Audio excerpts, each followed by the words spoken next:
The last pre-race podcast of the year on Nailing the Apex. And, we've set it up beautifully. I'm sick. Tim hasn't slept in a couple of days. And thank God we've got Nelson Volkenberg from Viaplay here to support us. And, Nelson, thank you for being here. But with the worst Wi-Fi in this entire country. So let's see how today goes. There's nothing wrong with you, I'm assuming, right? You're healthy and you've slept? That's a difficult question to answer on a podcast. It's a children's show. Well, okay. So listen, boys, who could have thought after leaving Zandvoort with Max being 100 points behind, that would we be in this position today? Piastri, Norris, Verstappen, it's basically a shootout for who's going to win the championship this year. And it's the gift that keeps on giving.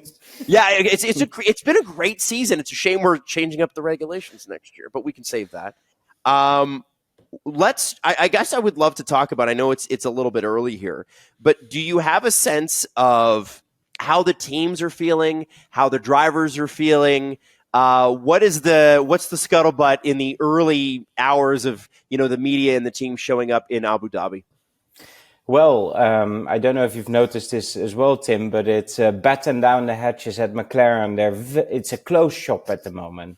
Really? They're very nervous. And I think what they're most nervous about is Q3 of qualifying. Something to go wrong, not nailing the lap.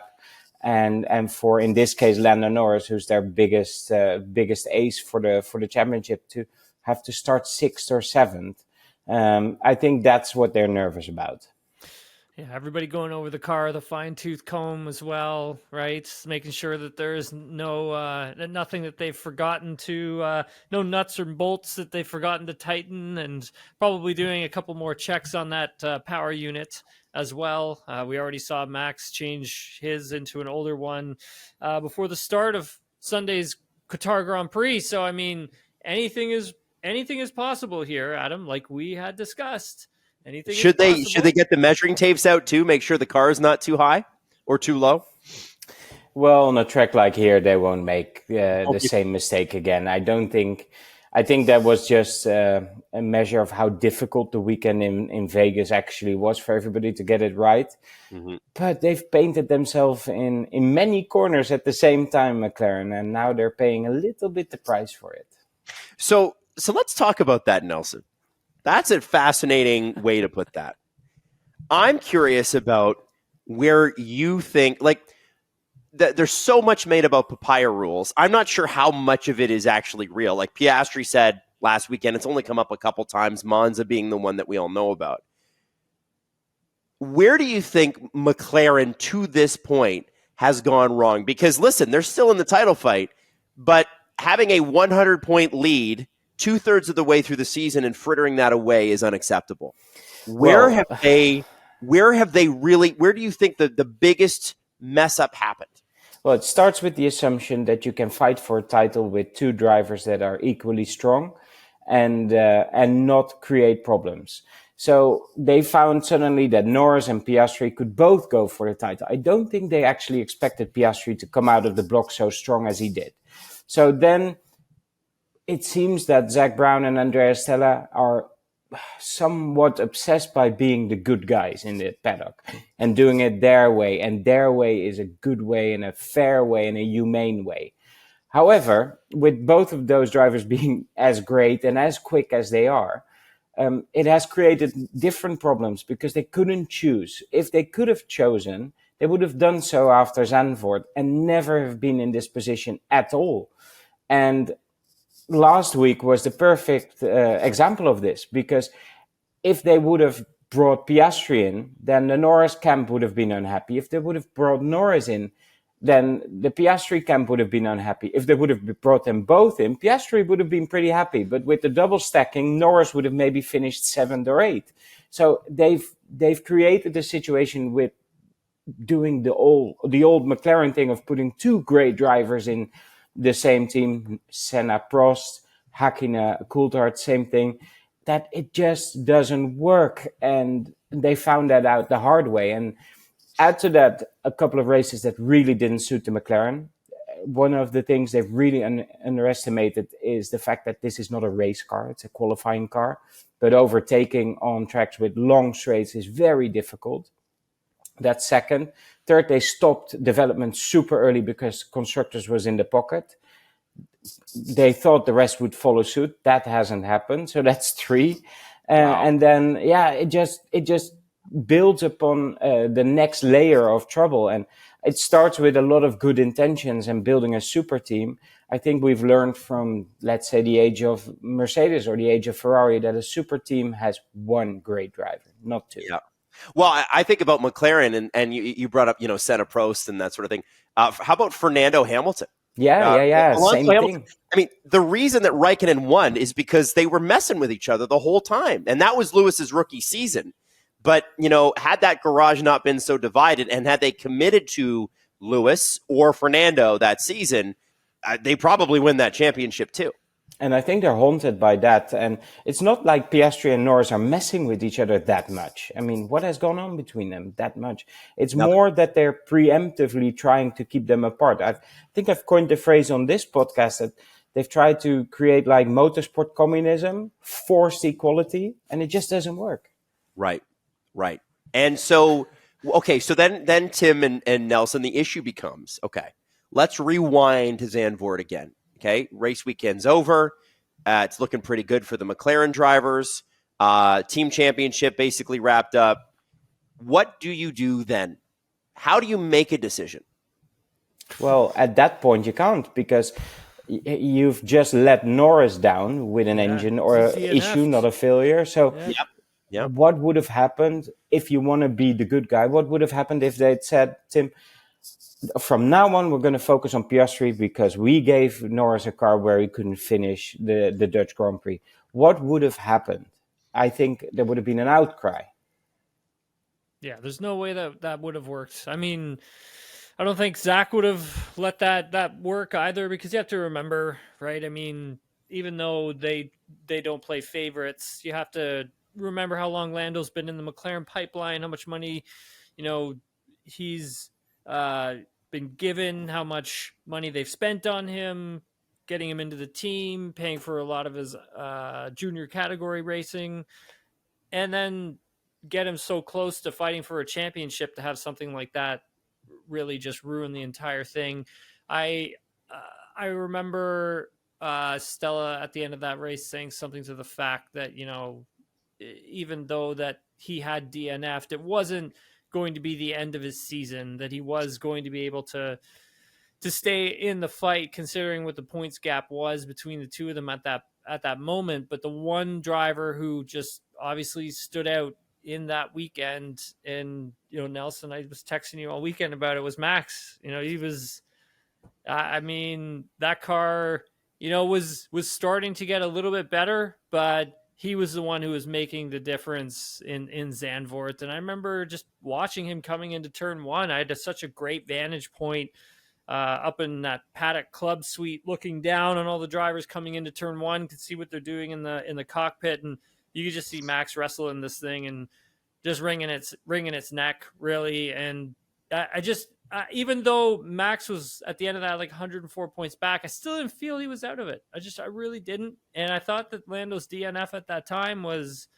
going to be good for Max. I really did. I didn't expect what happened in Monza to happen in Monza the next race. Yeah. However, I still didn't think Lando was completely out of it. But I mean, at that point, you can't. If you're sticking with papaya rules, you've had papaya rules since the Hungarian Grand Prix 2024. Then you've got to carry on with it. You got to stick with it, because as soon as you break McLaren's racing rules for either of these drivers, it is over. It's over. It's going to be a problem. Yeah, but it goes both ways. It goes both ways, because papaya rules also mean that they, to a T, treat these drivers completely fairly, or equally, let's say equally, and giving them the best shot. But also, let's not forget the impact that the Las Vegas disqualification now has. Without that, we wouldn't have this conversation at all. But just there's so many factors where this team, Andrea Stella last year said the team was immature in the way it fights for a title. I think they still are. I think they live in a dream world where it's all kumbaya and there are no losers in this team. And they are definitely going to be losers come Sunday. And they have to work awfully hard for them to not have two losers. And that's going to be interesting. Yeah, So- same thing with same thing with that though, Nelson, is the fact that like you look at how many people on their staff who are at the track and how many of them have actually competed and won with a driver for a driver's title. And the one that stands out the most is the guy who's leading the charge, and that's Andrea Stella. I mean, with Schumacher, and how many he won with Schumacher. So that's your level of experience. But then when you get underneath that, what else is there, right? Like this has to be extremely challenging for the entire crew to go into, knowing that it's only a 12-point gap. Anything could happen, and Max is coming for you. So the amount of pressure that I think the crew even has to face at this particular weekend is immense. Like it's not like with Red Bull, like they've been in these situations before. Like a lot and of have that nothing to lose. They have nothing to lose. Nothing to lose. Yeah. And same with the people on Oscar's side of the garage as well. I mean, granted, Oscar has won championships in junior categories, so too has Lando, but it's different when you get into Formula One. It is just different. Yeah, and if you have to characterize the problem for McLaren, it's the way they want to have the ideal situation for everything. So they've built a car that is absolutely, ultimately ideal in free air.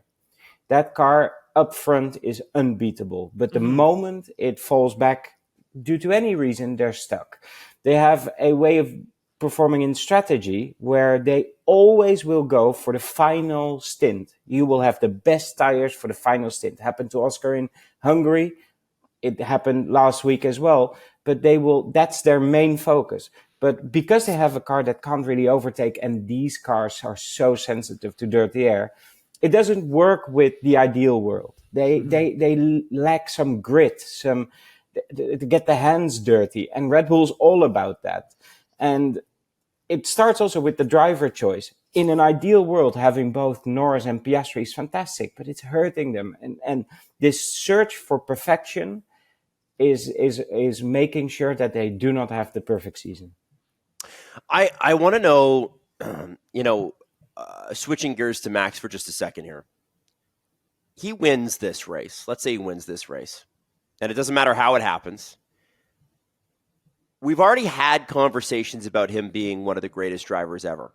But this comeback would be, if not the greatest comeback ever, one of top three. I can't think of one that's better. In sports. Yeah. What kind of conversations are we having on Monday or Tuesday next week if Max Verstappen is the champion this weekend? Like, Tim? Who do you rank him up against? Is he better than Lewis? Are we having those conversations? Is he better than Senna? Are we having those conversations? I know you can't say that, but you can't say Senna. You can't say. No, but it's a mute point. It's like for the technology that was in tennis in the 60s compared to where it is now, it's a different sport. So I think for Max, should he win this, it is the greatest championship he's ever won because he's won it in a different way. And he has compartmentalized to the point that he doesn't seem to care about the title. It must be super annoying for Norris and Piastri to sit next to him tomorrow in press conference, because he'll just go like, I'm going to do the best. And if it is what it is, then I'll be happy with that, whatever. If we maximize, then I'm happy. And I asked him this last week in a sit-down interview. I said, is it a pose or is it really how you feel? I said, I've learned to not care about the things that I cannot control. And that's, I think, what he learned from Hungary last year when he had the meltdown, and he learned from Barcelona this year. Conversely, if he doesn't win it with a few points, we'll all be talking about Barcelona. Yes, we will. Yes, we will. We definitely will. On the McLaren side, if they don't win, there's going to be a lot of conversations about who should be fired and who should be let go and blah, blah, blah, blah, whatever. I mean, obviously going into a new regulation, the smartest thing you can do is hold the fort and keep everybody together. But I'm curious about the Oscar Piastri camp specifically in this, because Mark Webber has been in this scenario before, going into a final race, going into that final race with your teammate behind you in points and losing. And he talks about it at length in his book. Oscar Piastri obviously is managed by Mark and his wife. And I'm curious about what Mark Webber's messaging to McLaren would be and what Mark Webber's messaging to Oscar would be. Depending upon how this goes, is Oscar Piastri trying to trigger an out clause? Like, are we seeing a combustion within the McLaren ranks? Like, where do we stand there? I want to see what Mark Webber's messages to the team were at the end of the Qatar Grand Prix. I'm just going to say that flat out here because I don't think he was very happy following that one.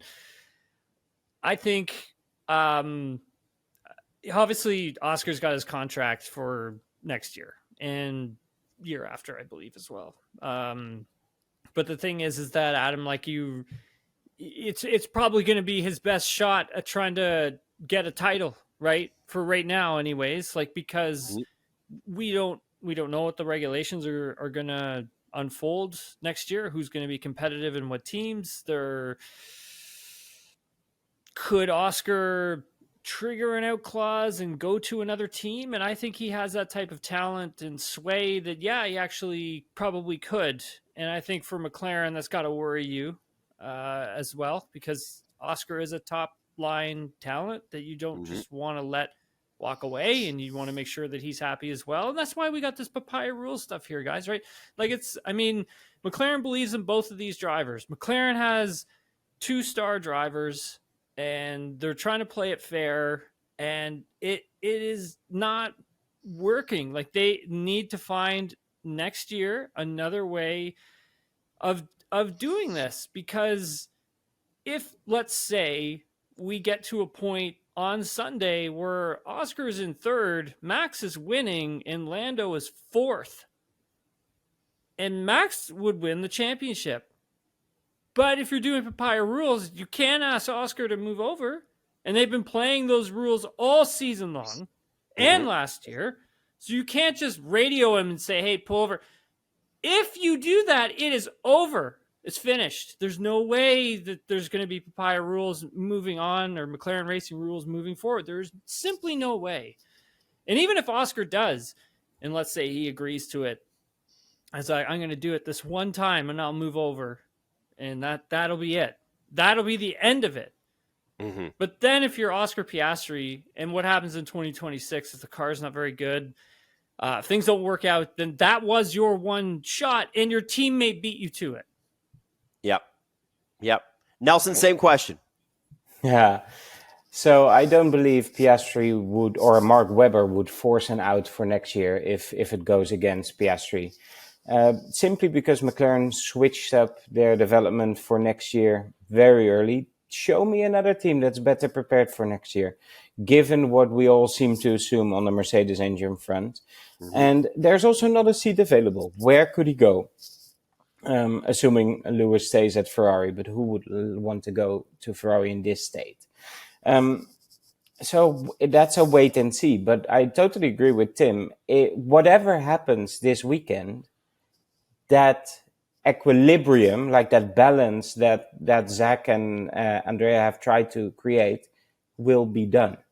Because whether or not it's his final year next year at McLaren for Piastri, he will be racing for himself. If he is the guy I hope him to be. If he doesn't, then I have some trouble seeing him as championship material, because then he's too meek for that fight. We know Webber isn't, but he has some points to prove on that.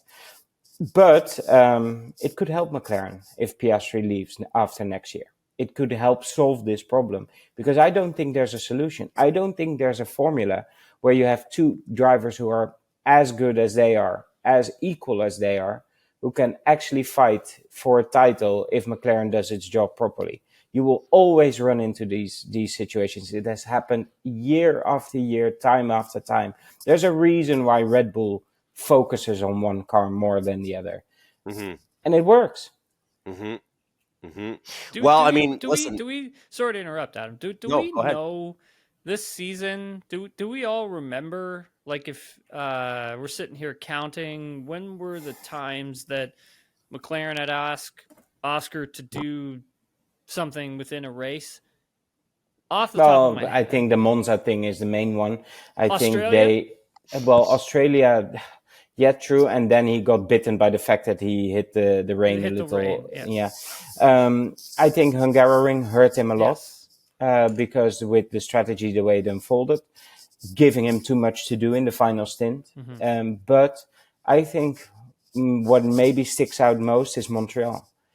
Solving a problem a driver has with a car while he's fighting with the other driver in the same car who doesn't have that problem. We subsequently go to 3 or 4 races with low grip and they don't have a solution for Oscar on that. Or it's almost like they looked at him as like, he can't swim. Well, I'm not a lifeguard, right? It's very problematic. And that's where the imbalance started. It started in Montreal. Okay, so here's my other side of it. Because, the internet is all ablaze with doom and gloom for McLaren. For whatever reason, like, it's kind of funny, with McLaren moving into prominence again for the first time in 15 years in the last couple of seasons here. It's like they're like the competitive car that nobody wants to be there. Like everybody wants it to be Ferrari or Mercedes or Red Bull. It's like, here comes McLaren. Well, you're wrecking our party here, so we all hate you. And that's been the sort of the fan reaction. And I'm a McLaren guy, so it's been a little hard for me. But I want to ask, when Michael Schumacher left Benetton for Ferrari, it took 4 or 5 years for them to sort that team out. Right. You remember like immediately Williams won 2 championships. It was Damon Hill and then Jacques Villeneuve. And then I think you had Mika Hakkinen win 1 or 2 in there before Schumacher. And by the time Schumacher went on that, 5-6 championship in a row run, he had been at that team for a long time, sorted through a lot of issues. And that season, at the beginning of that season, everybody was like, if it doesn't work now, it's not going to work and he'll be gone. I don't agree. I don't agree. You don't agree? No, okay, well, because I think Schumacher was in the hunt in 97. He really was strong. I think they were surprised by the third pedal in the McLaren in 98, but they never let it go. He would have become champion in 99 were it not for his crash and the broken leg. And so I think after 1 year, because the 96 car was shitball. Yeah, it was fine. Good. But the 97 car was already almost on par with the greatest Williams ever was. So I think they got that really quickly done. But McLaren, and it took Mika Hakkinen to beat him. It took, like, the difference between Schumacher and Hakkinen is the difference between Norris and Piastri. It's infinitesimal, English. It's tiny. And I think by the time Schumacher actually got the title, it was an avalanche. There was no stopping it. But it could have happened earlier. Got it. Okay, I guess my point in that was it took Ferrari several years to mature into the team that it became. And you said, set it up for an avalanche. Is it possible that we go into next season and McLaren needed these 2 years to mature in order for that to happen? Or does modern F1 just move faster? Well, there's a lot of moving parts next year. We don't know. But if they get everything right, they will still, in the boardroom, will have to decide how to deal, as Tim says, with 2 equal drivers who can beat one another, but cannot work together because they have the same dream. Yeah. For all intents and purposes, Irvine or Barrichello, they knew they weren't Schumacher. Yeah. They were great. And I think Barrichello was instrumental to create that avalanche because he was great at testing, great at car development, and he was a great number 2 with occasional great days, but he wasn't Schumacher. You need your Heikki Kovalainen, right? Well, I love working with Heikki. He's a Viaplay analyst, so Absolutely. I'll go for it. Yeah. Well, and did they not win the next year with Lewis and Heikki Kovalainen, right? Exactly. Because Alonso left. So it does There's McLaren history for that. I don't know. I'm very, very curious. Now, here's the other thing that I want to say. And I feel like this would be more of an issue if the team was better. But if the McLaren rules thing isn't working, how then could it work at Ferrari with Charles and Lewis? Now, their car's not as good. They've had issues with it all year long. They don't seem to know where to go, and there's rumors about their power unit not quite being up to where Mercedes is. I don't know how true that is for next season, but if it's really true that two great drivers going head to head will actually hamstring you a little bit or hold you back, my question to you guys would be: is how long does that driver pairing last after the season that they've had? I'm going to hurt some feelings again.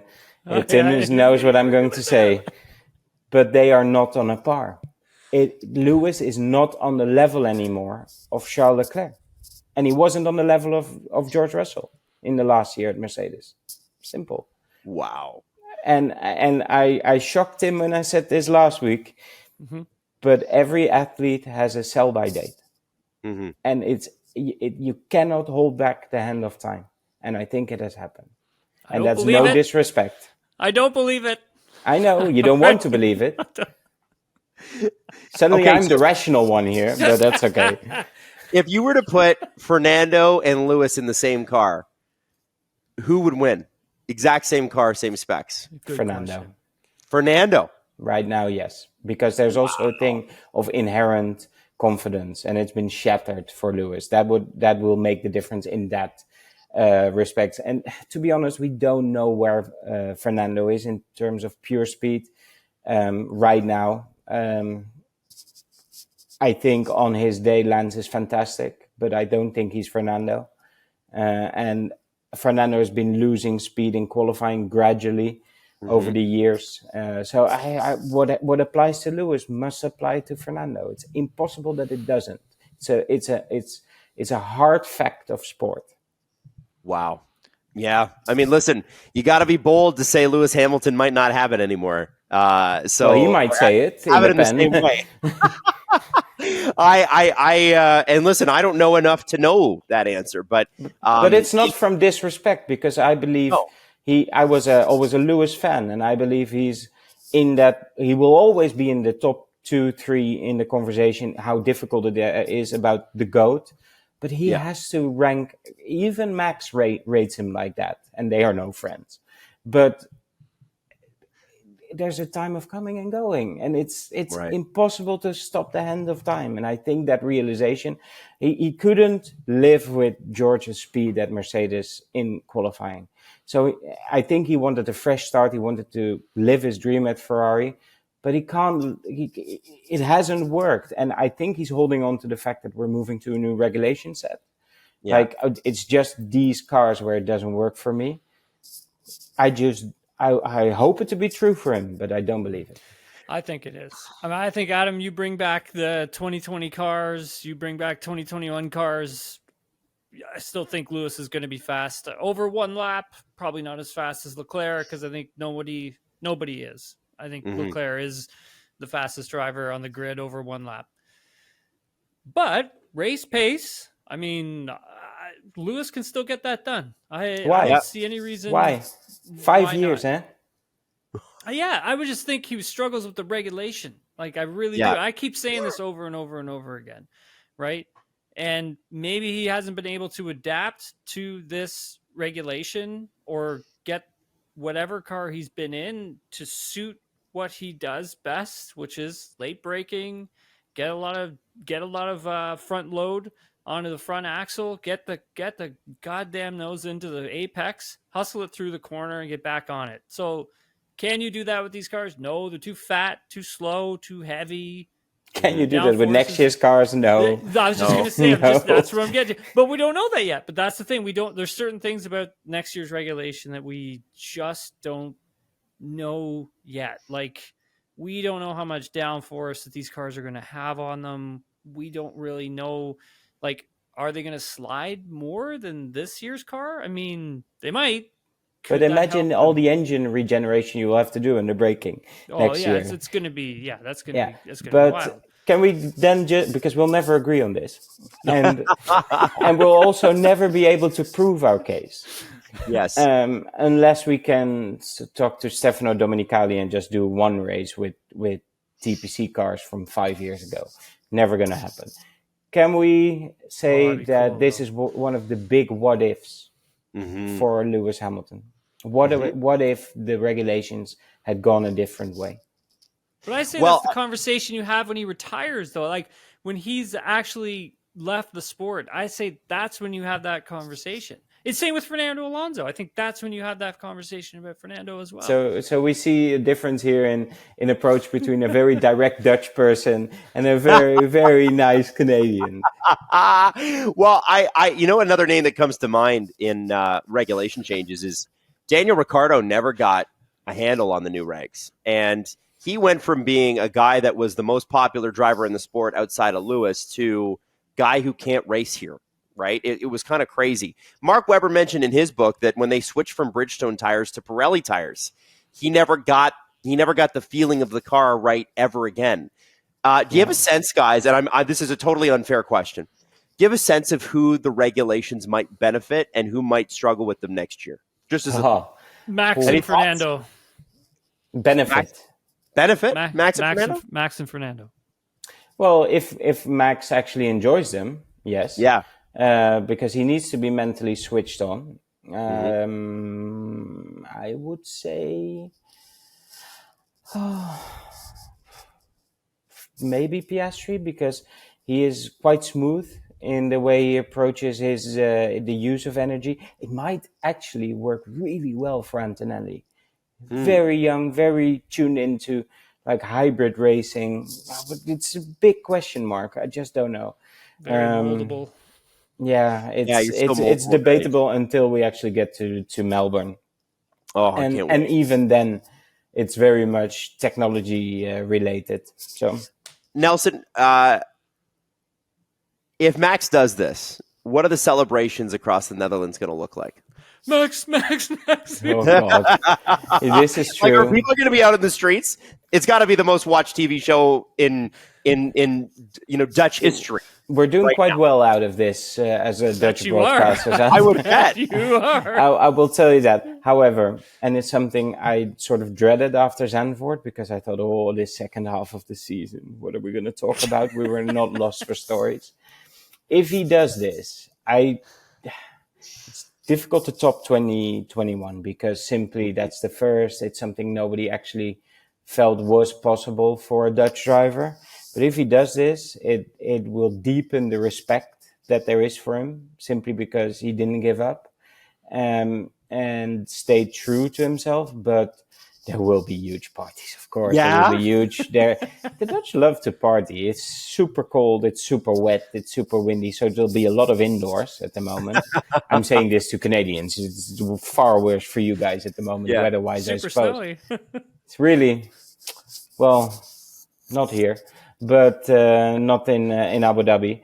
But it's going to be celebrated. But I think mostly it will be valued as something nobody thought was possible. But let's not forget how big the mountain is still to climb. It's not like an easy one for him. No. This is a really interesting one, and obviously the numbers are Norris finishes in the top 3, he wins. That's kind of what you need to know. Yeah. Beyond that, hopefully they have a good qualifying, because as you guys have said, and as we saw when Norris was chasing down Antonelli last weekend, not a great passing car, especially when you get into the dirty air areas. It took him, I think, 10 laps to get past Antonelli. It was a lot. Elsewhere on the grid, because obviously we've talked McLaren, we've talked Max, talked a little Ferrari. Williams were able to lock up their first P5 finish as a team since 2017. And this is also the first time, I think, that they've had consecutive people on the podium since like 2013. The turnaround in this team, truly, since James Vowles has got there, has been breathtaking. Like, it really is a crazy turnaround. There's still a huge amount of work to do. But I looked at the graphic that Formula One put up, and they put up Alex Albon, James Vowles, and Carlos Sainz. And I'm looking at how things are doing at Ferrari, guys. And I'm going, how long is Carlos Sainz at Williams and not in a Ferrari? Because that feels like if Lewis is done after this next year at Ferrari or just done in general, that feels like their most likely move, unless I'm missing something with Oliver Behrman. What do you guys think about that? He did like his time at Ferrari, but yeah, I don't see that happening. I mean, You don't see that happening? no. Nelson? Look, if sorry. Williams, if Williams is, let's say if Williams is competitive, obviously he's going to stick around. They love him there. He gets treated really well. Like the team like loves him, like highly respected. Not to say that he wasn't at any of the teams, but I would say it's probably a little bit more at Williams than it is at any of the other teams he was at. But outside of that, I just don't think that leaving that project so early, going to Ferrari, and the stuff is just whatever what we've seen at Ferrari. I don't see that like web getting untangled anytime soon. And if you're Carlos Sainz, I think you just stick it out at Williams, put in your best performances, and see if you can get a seat somewhere higher up the grid. Okay. Nelson? Okay, so a couple of things to unpack. I think Williams hasn't had a great season. Okay. Because I think they've left an awful lot of points on the table by operational mistakes, great qualifying, but then strategic mistakes.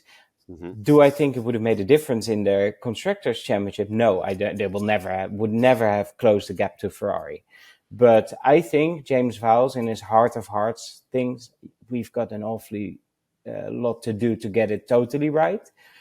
But the trajectory is great. Yes. The car is fast on its day. It's capable of finishing on a podium. I don't know about you, Tim, but I was genuinely surprised by Carlos Sainz's race pace last week. I could not fathom where that came from. And that's super credit. As far as Sainz goes, at Ferrari, he was if you have a first driver and a second driver, Carlos was a 1.5. He was too good to be called a second driver, just off Leclerc. And the driver doesn't create the performance in the car. He seals the deal.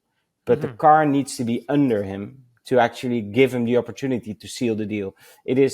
People always talk about outperforming the car. It is laws of physics, impossible to outperform a car. The car does what it does. It is up to you to get it out of it.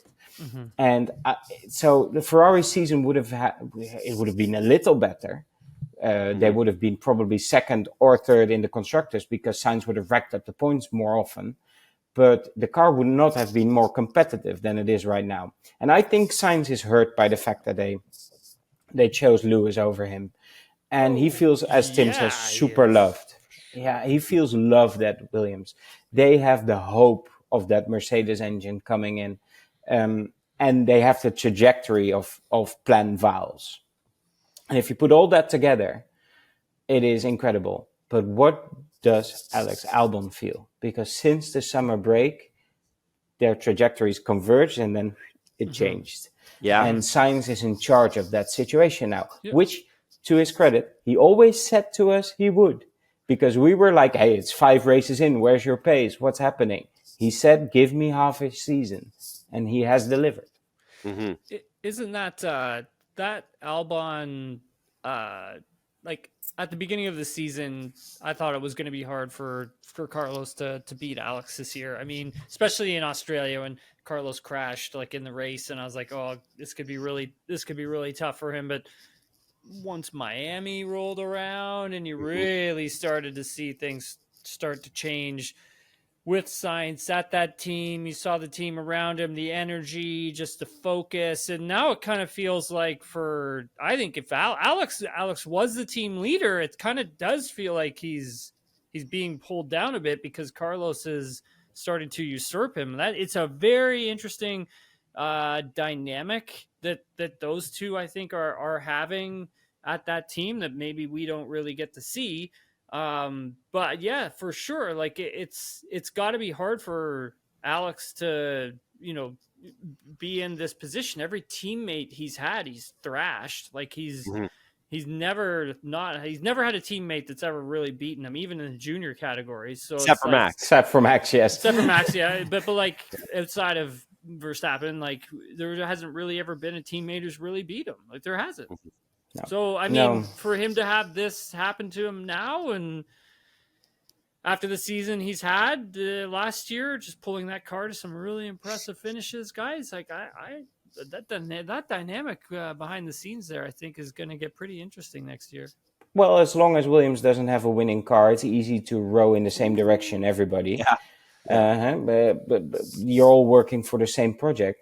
But it could also come at the right time for Alex Albon this season, because he's had some years where the opposition within the team wasn't great. Latifi, Sargent, great drivers, but not to his level. And he's right now having to face up the fact that maybe he has to raise his level.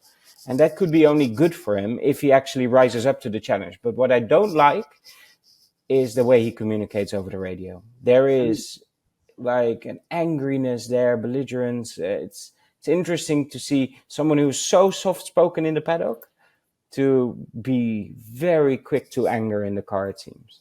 Interesting. And maybe that's the signs of it all. I don't know. Yeah, it could be a little bit of frustration. Now, I'm going to throw to our sim lap here because, Nelson, as you know, every single pre-race, we kind of walk through the track with Tim Hauraney. And when we come back, I want to talk a little Red Bull before we wrap it up. Yas Marina Circuit, Abu Dhabi. It's the last race on the calendar, and thank God we've got a championship to talk about. Could it be Max?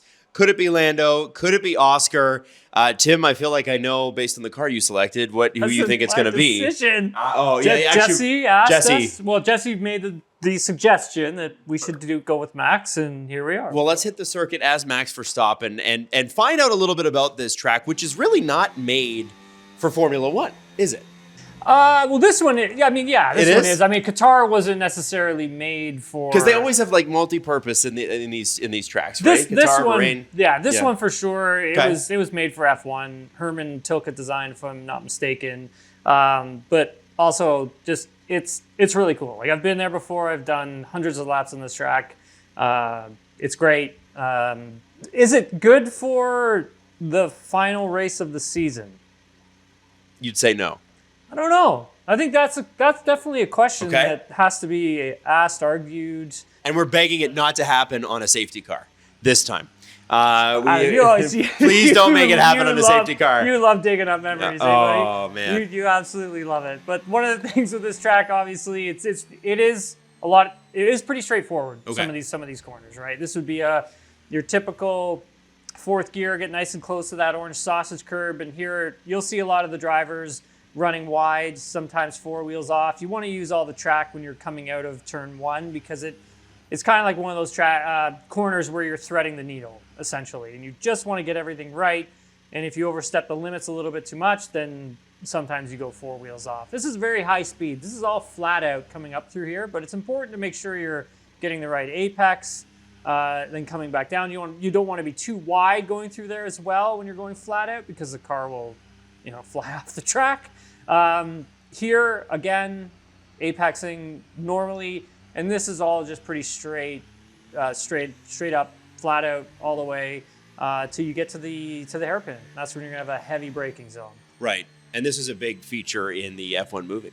This hairpin, right? It is. Actually, it's a great camera shot too, because they're using that rotating IMAX camera to catch all the action. It's actually really well shot, scene, yeah. I was here when they were filming that, so I got to watch them shoot all of those scenes, and basically those cars that they're using, they're modified F2 cars, and they basically put these different skins on them. So I believe it was a Ferrari skin that Brad Pitt was passing, but in reality, when they were shooting it, the car was just jet black. Really? Yeah, it was just a jet black F2 car that he was passing there. So they were doing a lot of that over the weekend. It was a lot of fun. I remember Sunday night, Brad Pitt trying to leave the paddock. And he kind of snuck out of the F1 building, but you still have to walk down the paddock or whatever. As soon as he came out the front doors of the F1 just thing, throngs the of people, women were just like, "Oh my God, like chasing him. He's like, I gotta get out of here. Now, forgive me, is this not the hairpin that one Nicholas Latifi spun out on? No. That's later? That's Okay, later. we're getting to that. We are going to have to get to that. Okay. Yeah, well, that's later. For here, though, I mean, this hairpin, Adam kind of want to apex a little bit later, but exiting is important because you're basically trying to get on full power as soon as possible and also not have a lot of wheel spin, so the rear tires spinning out or getting a bit of kick of oversteer, and using all the track. So you're kind of pointing directly at this wall as you're trying to exit, and that should put you on a trajectory somewhere around like here. Okay. And the drivers again have to be careful not to go four wheels off the track. Now here you have this really, really long straightaway, so bring a book because you're going to be on for a while. Which is fun if you're playing video games. Oh yeah, these are my favorite parts. Yeah, you scroll on TikTok or whatever. I don't suggest doing that in real life, but heavy braking zone, you want to go about the 100-meter marker back here. This section is interesting to watch the drivers brake into because you're coming up to this really tricky chicane. So it's a braking section where if you're feeling brave, actually, I'll start at the other end of it. If you're not feeling too brave and you want to make sure you're going to get through this chicane safely because there's a long straightaway on the other side of it, then you would probably be braking around this black Pirelli line here. Now, if you want to be very aggressive and you're confident in your brakes, and take a risk, and you're good at the braking, you want to be braking just as the 100-meter marker is matching up with your front right tire. Okay. And you got to obviously pick that up right away when you're doing it, or else you're screwed. So you have to make sure that the braking that's being done here, you're either going to risk it or you're going to leave yourself a bit of margin, because when you're coming in, downshifting, probably about second gear through here, third gear, you're going to be carrying speed through here because you're going up a hill. Like, so if you look, it's, let me see if I can change the, which one is it? Nope, that's not one. Yeah, there it is. Yay! If you're going uphill a bit. Yep. If you can see that. So if you can carry a bit of speed, so bleeding off the brakes as you're turning into the corner, and try to measure how much speed you're killing on the car, it's going to be important because you're coming up this hill, and essentially when you get to the apex of the second part of this chicane, you have to be careful not to go over this orange sausage curbing. Okay, because why? Once you do, it's going to lift the car in the air, and as soon as the car comes off the ground just a little bit, you've lost grip. You've lost grip, you've lost time, you can't get back to the power more aggressively, and it's going to spit you out towards that wall that's has the black and white sponsorship on it. So you kind of want to make sure you're apexing around here, just off of that orange sausage curb. But as you're exiting, again, it's like the hairpin. You want to make sure you're straightening out the steering wheel as soon as possible so you can get back to full power, and you can just go over this just a little bit. You don't want to come too far. In the game, it has this green AstroTurf here. If I remember correctly, that's not there in real life, but in the game, it'll spin the wheels out. So you have to make sure that when you're coming out of the corner that you really do stay away from it and leave yourself a bit of margin there. And again, this is all flat out stuff. It's a very long straightaway, so you have to take advantage of the DRS. And you're going to be coming into a really fast left-hander. And you can roll a ton of speed through here, but you do have to get the braking ever so slightly correct, because if you overstep the limit here, you will spin off. So if you're doing this properly, it should be one steering input as soon as you turn in, and you're going to be apexing. Essentially, we're following this dotted line. This is where you're going to be apexing. You're going to be getting back to that power nice and aggressively because you got a lot of grip, using the downforce on the car, using almost all of the track here. Okay. And accelerating up through the gears. If I remember correctly, probably around 7th gear through here. This is a really tricky braking zone. So as you can see, when we come into this section, you can take this corner flat out. And so if you can take it flat out, you should. But you're going to have a lot of steering load on the car. So you're going to be turning, and the wheel's going to be kind of like this on the steering wheel, and your tires are going to be pointed like this. And so naturally, you're having a lot of energy that's coming across the... Yeah, so it's going to push you to the outside. Yeah, and you have a lot of kinetic energy. energy, what they call it? No, it's just like G-forces, essentially. Okay. just that force that's coming across the front axle. Your organs are shifting to the left side of your body. Buddy. Okay, all right. Yeah, you feel all that good stuff.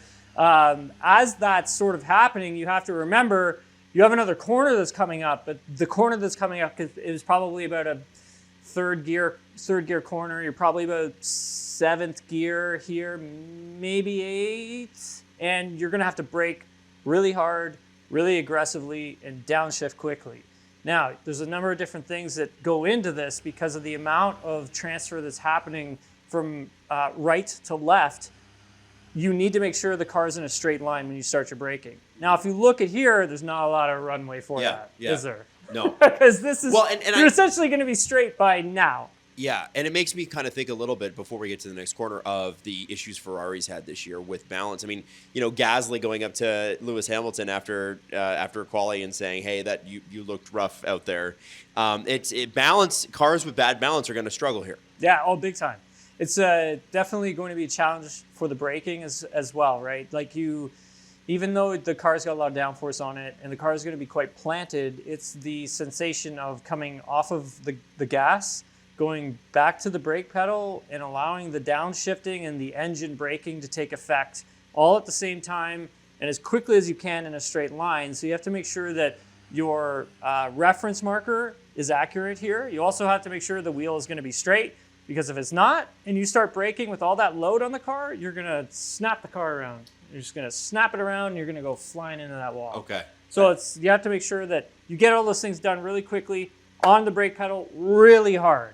Really, really hard, and just slow the car down as much as possible in a straight line before then committing to this section of track. Again, it's a little off camber, some of these corners as well, so you have to pay attention with how much you're getting back onto the power, and then you also have to pay attention about how much speed you can carry into these corners. Sometimes they invite you to carry a little bit more, but the exit can really bite you if you get back to the power too aggressively. So just a couple things to keep in mind. This is where the Nicholas accident happened back in 2021. So coming through here, obviously, again, it's a little tricky because you want to be aggressive with it, but you have to remember there's a wall on the other side immediately. So yeah. For Nicky, obviously, he had some junk on the tires as well. And so when he came into the corner, trying to chase, Mick Schumacher for the position, and then obviously had his incident. But for this corner, Adam, when you're apexing and coming out, you want to make sure you're trying to drive the car straight towards the wall. Right. Which is kind of weird. Yes. Yeah. And using all of this track, like you want to come off. I know in the game, if you kind of go off here, you're going to get a 4 wheels off, but in real life, this is actually a little bit tighter, and you want to be all the way up against this wall as much as possible without slamming into the wall or using the wall as scrubbing the wall, right? Yeah. So anyway, as we're coming through the last few corners here, again, this is flat out. With this part of the track, you don't need to use all of the exit because there's so much grip available here. You don't need to go all the way up onto this curbing. However, when you come to brake, you can use a little bit of this curbing to essentially open up the entry to the final turn. Because if you're shortening the braking zone in terms of where your steering is and where the car is positioned on the track, you can really pinch off this corner and you'd be really slow coming out of it. However, since we have so much track here, we can use it and start to dive the car in. We can carry lots of speed, and then we get back on the power, squeeze it all the way on, and again, using a lot of the track on the exit as well, making sure you're not going 4 wheels off, and that will complete a lap at Abu Dhabi. All right, Tim, we got 3 cars going for it, okay? Yeah. Who is better set up for this track? Is it Red Bull or McLaren? I'm not talking about the drivers, just the cars. That's a good question. I mean, I would say there's certain parts that each team has a strength at. Like for this first sector, I would say this is going to be a toss-up between McLaren and Red Bull. And I only say that because I think if Verstappen trims the car out as much as he has been at some of these races, can really take advantage of this really long straightaway. The main thing is, though, when you get to the high speed sections later on in like sector 2, sector 3, those could be, I think, like McLaren territory, because they can run a lot of downforce on the car and get away with it. Where with Verstappen just can't, right? Like he's gotta take advantage of where his car's strength. So somewhat equally matched here. Yeah, I mean, like look, let's wait and see what happens. Obviously, I mean, I honestly think it's going to be a toss-up when it comes to like who's going to get pole position here. Really do. I think it's going to be tough, man. Like, okay. Well, let's get back to the show. But this is the most exciting end to a season we've had since 2021. Oh, yeah. And we're all pretty pumped about it. So, Tim picked a Red Bull. We'll see if they're the ones who get to be the champions. Whoa, that was a bit of a mistake there, Tim. Max wouldn't be doing that. Okay, guys. So this is our first show since, I don't even know if the announcement's been made, but it's been confirmed. And I think it was it Eric Von Haren that actually broke it? Yeah, as he normally does. I think we talked about it first on the show, Adam. We did. Yes, that did happen. That did happen. Adam, it was we did publish first too. But the announcement hadn't been confirmed. Tim, is my point. I think, and I yes, we did talk about it before all that happened. But I did want to get Nelson. I wanted to get your thoughts on it because, now officially confirmed Yuki Tsunoda will be the reserve driver. Arvid Lindblom and Liam Lawson at Racing Bulls, and obviously Isaac Hadjar moves up to the spot where all drivers go to heaven, which is Max Verstappen's second driver. So let's start with Racing Bulls. This Arvid Lindblom kid is like really good, right? Like this is a kid that they're very, very excited about. Yeah. Is he going to hack it? Okay. I'm going to Red Bull heaven with them at this point. I think it's too early. And how often can you make the same mistake? You're coming into a new season with new regulations. They've got a fourth power plant to develop. What better way to do it is to put Yuki next to Liam, who worked well together, as the secondary development team. Why, in the first year, after the season Lindblad has had in F2, with plenty of speed, but plenty of mistakes, what is wrong about keeping him in F2 and utilizing all the experience you have? Mm-hmm. The Red Bull Young Driver program doesn't have to deliver every year. And if they believe they have gold in Lindblad, they also have time with Lindblad. He's super young. What's the problem with just giving someone some time? And I don't get it. I'm happy for Hadjar. I think he deserves it. I think he's done a great job. I think it will work out well because we're going to a new regulation set and they've learned maybe their lesson. What they haven't learned in their driver placements is to not promote drivers too quickly. Because what happens after 5 races and Lindblad is, for whatever reason, problematic? Are they going to move him out and put Yuki in? You've destroyed a career then, whereas they've lost the art of building a career in that team. In that driver, we have to assume Helmut Marko is making that decision at this point. Yeah. And they must see stuff at the TPC testing that we haven't seen. But based on the F2 season, I would have waited a year. I think he's absolutely good enough to go for F1, but I don't see it yet. Yeah, I'm on the same wavelength as Nelson is for this one as well. It doesn't. I agree with the fact that you're moving into such a big regulation. You need experience. You don't need a rookie, right? You need to make sure you're bringing your young talent up slowly, so you don't crush them when they get into Formula One when they have issues or mistakes or things of that nature. It's not like going to Mercedes where Kimi Antonelli is and Toto Wolff puts his arm around you and tells you everything's going to be okay and gives you those chances. And you're dealing with Helmut Marko. That's your main point of contact. We've seen, that can be a difficult relationship if things aren't going the way Helmut likes things to go. And so I just think it's always better never to bring a rookie into a major regulation change. However, I do like the fact that we can move rookies up from Formula 2 into F1, but at the same time, I think it has to be, the timing needs to be right. Like, that is a position you should have put Lindblad in as a reserve test driver, left him in F2 for another season. Like, I just thought I'm with Nelson on this one. I think it's just way too early.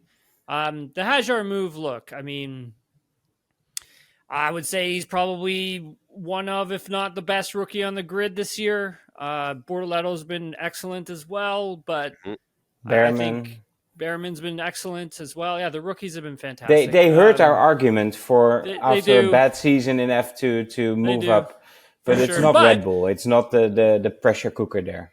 But it's also not a new regulation, right? We're in an old regulation. Teams know these cars inside and out, so it doesn't matter if you bring a rookie in. If, however, you're taking Hajar and you're moving him from Racing Bulls to Red Bull Racing, I do actually like the move.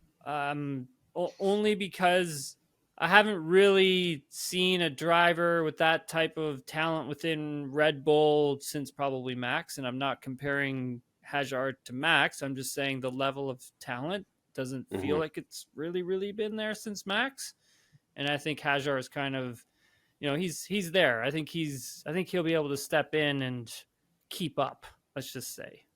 By the way, if he assumes that, if he understands, sorry, Adam, if he understands that he will be too slow in the beginning, if he can't deal with that, we saw him lose his temper quite often. Yeah.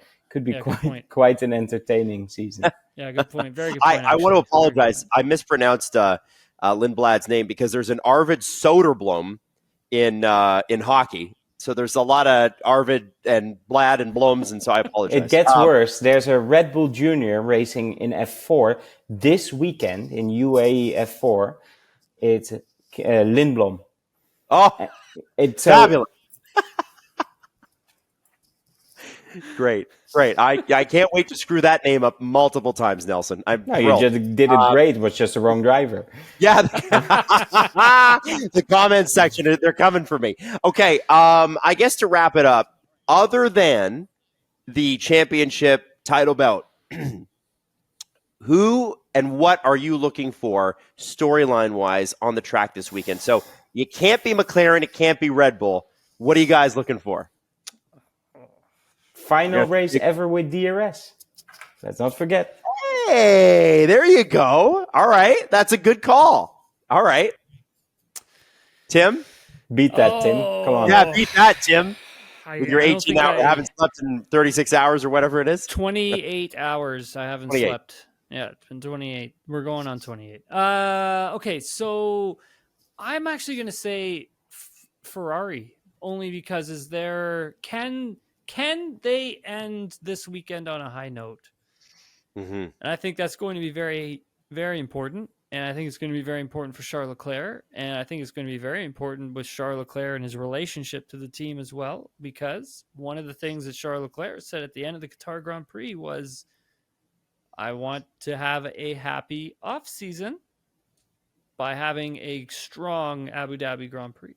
So there you go. I'm watching for Ferrari and Charles Leclerc for sure, and Lewis Hamilton obviously as well at this race this weekend. I want to wish you guys both the best of luck this weekend. Nelson, I know that this might be the most watched sporting event in Viaplay history, so no pressure. I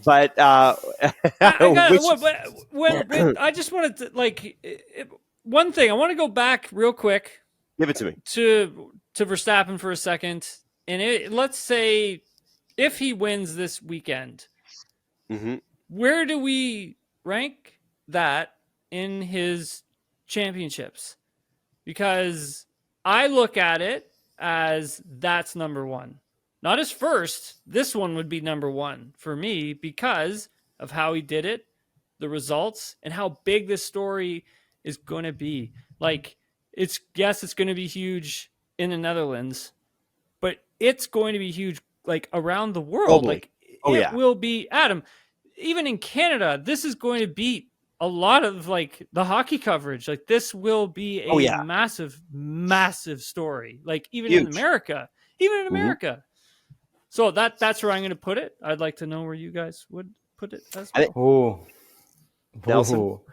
I think from the point of view how satisfied would Verstappen be, I think it would rank second behind 2021, simply because I think he feels, I don't know this for certain, that McLaren continuously opened the door for him. He said, put me in that car, I'm champion halfway through the season. And that may change his outlook. And that is also why he's not nervous about it. And whereas in that fight against Lewis in 21, that was tooth and nail every weekend. And the disqualification, the wrong strategy, the team not making a clear choice. I think he feels, yes, we've done a great job, but we've not been that great. They've helped us. And maybe, but he will relish the opportunity to actually make them pay for it. So, I think it would rank second for him in terms of a story, totally with Tim. But for you, Nelson. I would also rank it second. Okay. Because to overcome Lewis in that car, in his prime, in 21, for his first title, may be one of the greatest achievements we've seen in this sport. Adam? I'll tell you from my non-educated fan perspective. You've been watching the sport since you were a kid. Yes, but I mean, listen, I'm not like you guys. I'm not like a paid broadcaster for this, and Getting paid does not make you an expert. Yeah, well, right, Tim? Fair enough. I think in this conversation, I'm the Carlos Sainz to this Piastri Verstappen podium. We'll put it that way. I'm a little further behind. I think my thinking is that nothing is ever going to beat that 21 championship, and it's not because necessarily like Nelson and Tim and you guys have the memory of what the races were going up. And it was, and you guys remember what happened at Monza when they were on top of each other and all those amazing moments that happened. The average person is going to forget that, right? The average person is forgetting that happened, but they'll remember that one race and the Michael Massey call and all that. And Toto on the radio going, Michael, this is not racing. That was a huge thing. I think the fact that championship is still controversial, that you could build and make a 8-part documentary series on that season and still already did it, didn't they? Yeah, and still come away with half people going, well, that was clearly Max's championship, and half going, Lewis got robbed, right? That part of it will make it the greatest for me, but this will be the greatest comeback in Formula One history as far as I'm concerned. I think we cannot argue with this, Tim. I think he's right. Yeah, that's what the storyline is for me. All right, I think you guys are right. Yeah, and then that's the thing. That's the only thing I would. Hold on a second here, but when you look at the story itself, this would be one of the greatest comebacks in sport. Oh, no undeniably, question. Yeah. But that's what I'm saying, though. But that's what I'm saying. But we already knew he could, Tim. We already knew he could. In 21, we didn't know, right? He hadn't done it yet. He's now won 4 in a row. He's literally Jaws in the water, right? Like you can hear him. Dun-dun, dun-dun. Oh, here comes Max. He's charging back up. It doesn't matter where he starts. He's going to finish in the top 5. Like that is like Max Verstappen being inevitable started in 2021. That is when that really twisted. Does that make sense? That's why. Here's a follow-up question. If Max wins this, and it's difficult, and let's not forget the great patch Piastri went through this year, the great season Norris has had, how he has overcome some wobbles, and the second part of the season has been excellent for Norris. But if Max wins this, what's the overriding feeling? Did he win it, or did McLaren give it away? And this is the other part of it that I was going to bring up. Thank you so much, Nelson, because I think this may help my argument. All right. This is the best he's ever driven, yes? Agreed. Yeah. Agreed. Okay. Agreed. He's not going up against 2 slouches, is he? No. No. We can all agree that we've got some top-line talent here. I totally agree. He's done it. Hold on.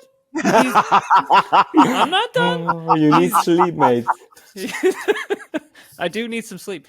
He's done a lot with a car that wasn't very good at the beginning in the middle of the season. That car was not good. No one can sit here and tell me that was a good race car.